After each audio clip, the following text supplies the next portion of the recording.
wrapper. And then, ilagay po natin, ilagay po natin sa ating table ng ganito, dapat pahaba. Pahaba po. Yan, ganito po. And then, put down. And then, tuloy po natin ang ating crown. Crown or ating cloth. Yan. Yung makinis po yung surface sa likod. Ayan. Then, lagay po natin sa ating rubber. This one po yun. This one. Okay? Pakita po natin ang ating cloth ulit, Ate Ash. Ayan. Yung ganito po. Okay? Lagay po natin sa ating rubber. And then next, kunin po natin ang ating ketchup. Get the ketchup. Open the ketchup. Open po natin ang ating ketchup. Then, use the knife. Yung knife po na binigay niyo sa inyo. And then, yun po yung gagamitin niyo para i-spread po yung ketchup sa ating mga bread. Okay? More. Sige po. More. Take your time. More. Yan. Okay. More pa. Around. More. Future pa here. Okay. More pa dito. Sige po. Sige po natin ang ating... Next, once you're done with the ketchup, next po natin ang ating mustard. Okay?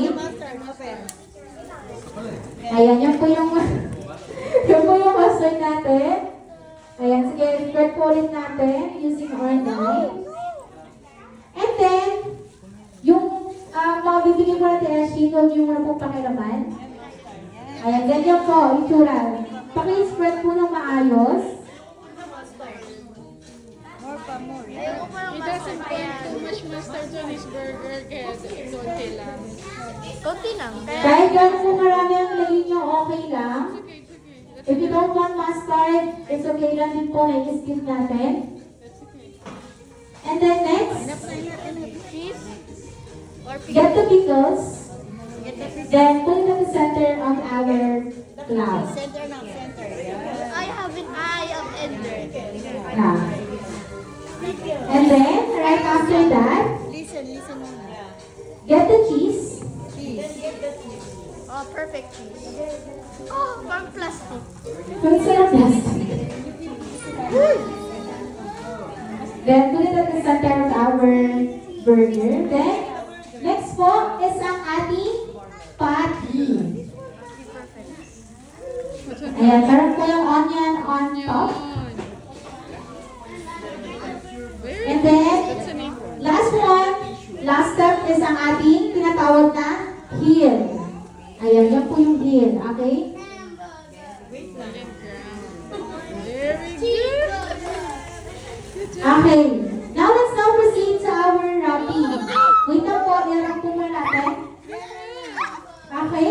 For our first step, dapat po upside down. Yung nasa likod po, yung nasa baba, dapat po yun yung cloud. Kumbaga baliktad. Nandun po dapat yung cloud. Yun po yung nakagato po. Katulad ng dinidemo ni Ate Ash. Ganyan dapat. Baliktad. Dito pwede Okay. Hindi, kakainin yung Next. burger na babalat eh. Wrap up po natin. Unahin natin yung dito sa ating unahan, baba, o dito sa ating dito banda. And then, next, once na-wrap na natin yan, isunod naman natin yung kabila. Next one. And then, fold natin yung side, yung kabilang side. Ayan, ganito po natin. Ayan. Then, ayan. Sige, Ate Ash. Pupold na natin ng ganyan. Then, the other side naman. And, you have your cheeseburger. Sige po, kuya, paayos po.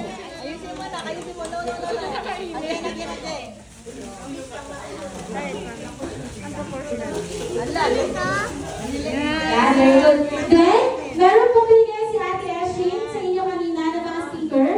Pwede nyo pong idikit po sa ating mga burger. Then, put your name po doon sa ating white area. Dito po sa mga white na to. Lagyan po natin ng pangalan. Then, pipicturean po namin kayo isa-isa. Sige kuya, dito na yan. sticker. Yeah.